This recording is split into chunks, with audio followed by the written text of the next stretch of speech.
menjelaskan tentang Cupu Mani Astagina jika dikaitkan dengan kehidupan manusia? Ya, Cupu Mani Astagina. Jadi Cupu Mani itu yang memilih itu adalah Puntadewa yang membawa. Puntadewa itu saudara barepnya orang Pandawa. Pandawa itu bukan kok saudara 5 dari kandung itu. Di wayang memang seperti itu, tapi sebenarnya gambaran piwulang. Puntadewa digambarkan sebagai raja, anak barep. Artinya apa? Kalau besok zaman sudah rame, penduduknya sudah jutaan orang segala macam, bagaimanapun kalau mencari seorang pemimpin, carilah pemimpin yang sudah tua pengalamannya, tua ilmunya, dan tua konsepsinya. Tua ilmunya itu apa? Ya udah, namanya Indonesia itu Sabang sampai Merauke, harus bisa ngomong. Wong Dayak itu kesenangannya apa, orang Papua kesenangannya apa, orang Aceh kesenangannya apa, ya. Lain-lain warna tabiat perilaku tapi satu. Oleh karena itu pemimpin supaya wibawa, tidak materialistis. Puntadewa digambarkan kakinya tidak menginjak ke bumi, pakaiannya tidak seperti kakek ini, pakai enggak, sederhana banget gitu. Nah, pusakanya apa? Jamus Kalimosodo. Jamus Kalimosodo itu surat itu aja. Artinya apa? Ilmu pengetahuan yang paripurna di seluruh dunia. Oleh karena itu Jamus Kalimosodo itu selalu dibawa beliau. Tapi suatu saat kalau sudah perang Bratayuda, Jamus Kalimosodo itu dipakai senjata. Jadi kalau musuh ditungi di atasnya kepala kiri, udah lumpuh. Bukan kok ini kertas lalu didung lumpuh, enggak. Artinya apa? Semua ilmu pengetahuan di dunia yang dilahirkan oleh nafsu yang tidak manusiawi harus kalah dengan kepentingan-kepentingan yang manusiawi. Misalnya, kapitalisme adalah dari kata kapital, isme adalah paham, manusianya disebut kapitalis. Nah, mereka mau tidak mau hukumnya mencari untung sebesar-besarnya dengan modal dan ongkos yang semurah-murahnya. Kalau bisa uang 1.000 hari ini pergi ke pasar, biar 1.000 jadi 1 juta misalnya. Lek perlu agak dalal ya dilakukan. Lah itu jangan sampai di negeri kita. Kebangsaannya seperti Sena, Bratasena ya. Bratasena itu digambarkan mempunyai kuku Ponconoko. Lalu pusakanya itu gada yang namanya gada rujak polo. Waduh, itu jangankan kok manusia, gajah dipukul mati. Jangankan kok gajah, gunung itu pukul tiger itu ambiar. Nah, artinya apa itu? Artinya keteguhan hati yang teguh bagi si Jawa itu perlu untuk adaptasi, mengantisipasi segala sikon yang ada, baik kuno ataupun modern. Tetapi manusianya harus selembut, sehalus sang Arjuna, sang Herjuna. Lembut, halus, digambarkan istrinya itu banyak gambarannya. Tapi bukan itu sebenarnya. Rasa cinta kasihnya kepada umat itu tinggi gitu loh ya. Sampai dia tuh kalau belajar, kalau berjalan tuh lembut banget gitu. Tapi semua itu banyak yang kalah raksasa-raksasa itu. Oleh karena itu yang selalu dimong oleh Semar Gareng Petruk Bagong itu adalah beliau Semar. Kenapa? Semar itu bacaan semua. Semar itu perutnya gede, bokongnya gede ya. Terus rambutnya sini ada kuncungnya. Artinya apa? Manusia itu hidup lahir cengel sampai gede sampai remaja, umumnya ya hidup untuk cari makan.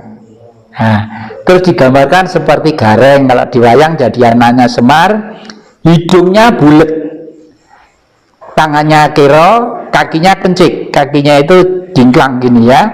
Artinya apa? Kalau jadi manusia, awas, kewibawaanmu itu ada di hidung.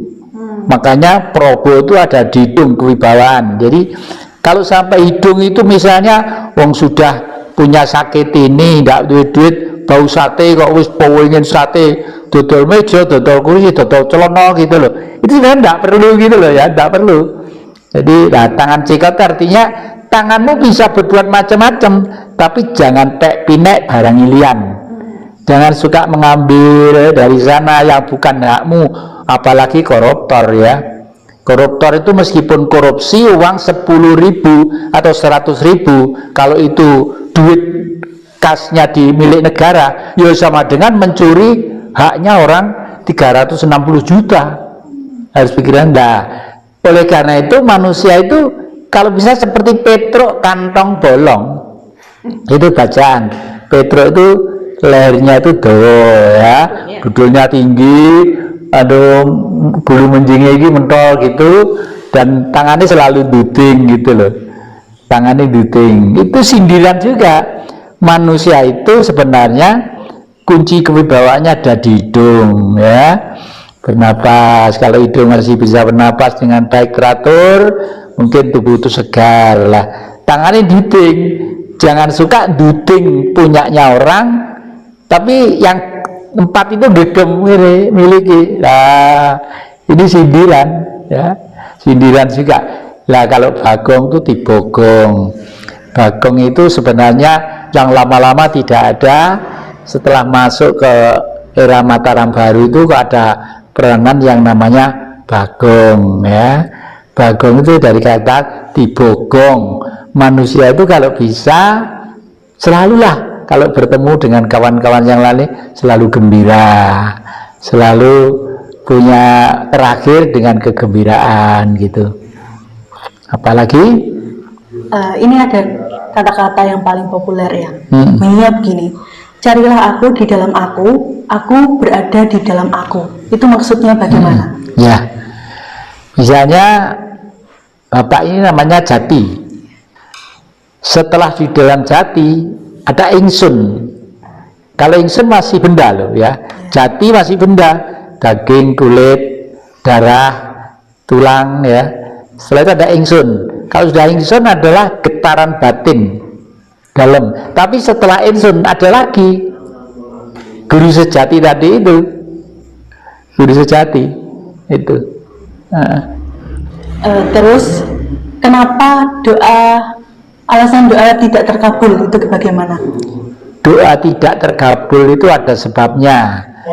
Satu, tidak percaya bahwa kita itu adalah orang yang terdalam, tertinggi perasaannya. Padahal doa itu sebenarnya yang membuat terkabul itu perasaannya tadi itu. Yakin enggaknya? Yakin ya, yakin lalu bahwa kita ini adalah orang yang tertinggi peradabannya. Misalnya begini, bagi bangsa Indonesia itu memang lebih baik berdoa dengan bahasa Indonesia daripada bahasa yang lainnya, dan akan lebih baik, lebih dalam lagi nanti kalau bisa berdoa dengan bahasa Jawa, khususnya bagi orang Jawa ya. Kalau Batak nggak mungkin, Irian mungkin nggak mungkin, tapi mereka Batak, Irian dan sebagainya pakai bahasa Indonesia aja lah ya. Kenapa begitu? Jepang pakai bahasa Jepang, Cina pakai bahasa Cina, dan lain sebagainya. Lalu mereka kok sukses hidupnya sebagai negara. Kita ini yang sampai sekarang itu boleh kata tidak sukses, betul-betul berbanding terbalik dari cita-cita kemerdekaan dan cita-cita leluhur itu. Sekarang tipsnya membuka mata batin Eyang. Bagaimana?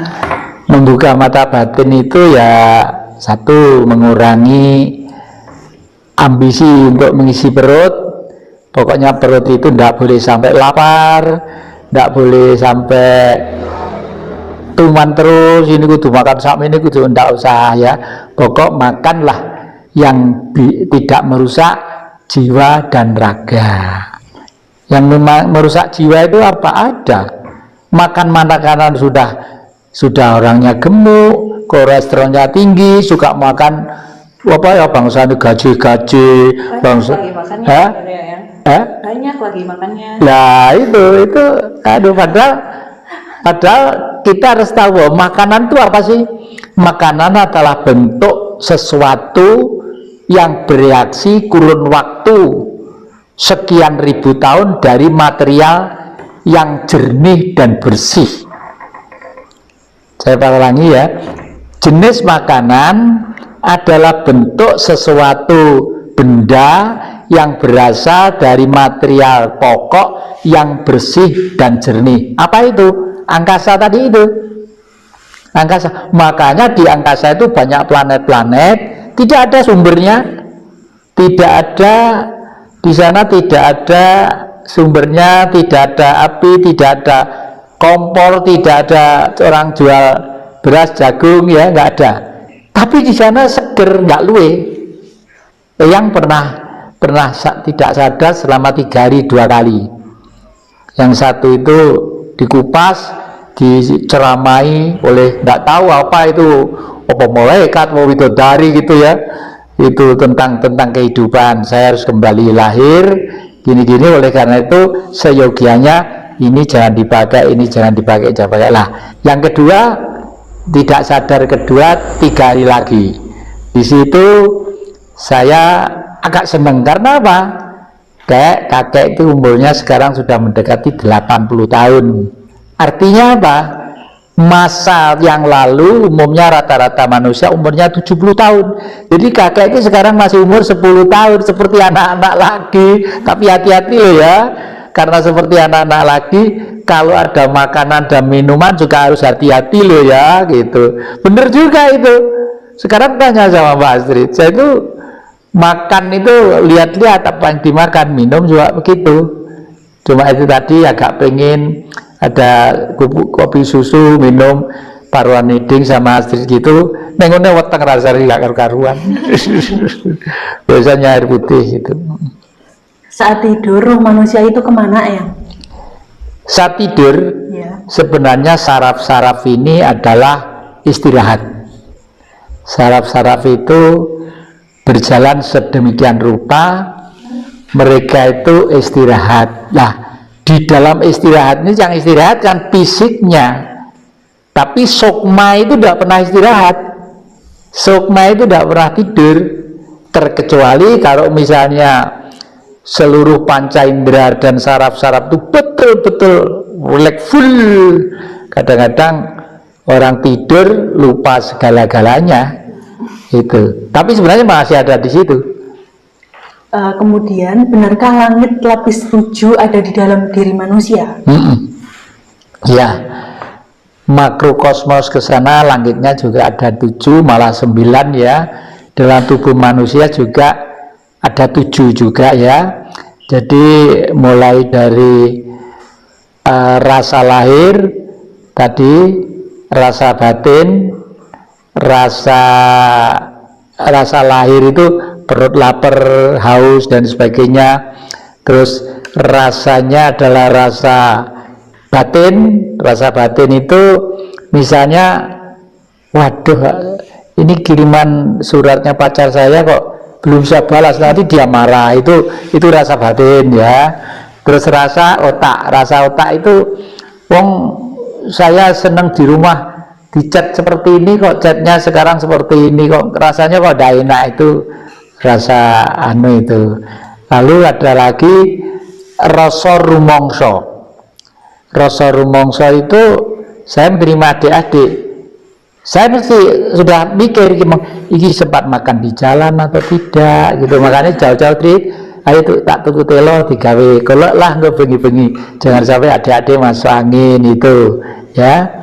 Lalu ada kalimat yang bunyinya rasa surasaning rasa ati nompong nggih mergo sira ra padha. Jadi setiap hati manusia itu sebenarnya diberi perasaan yang lain-lain.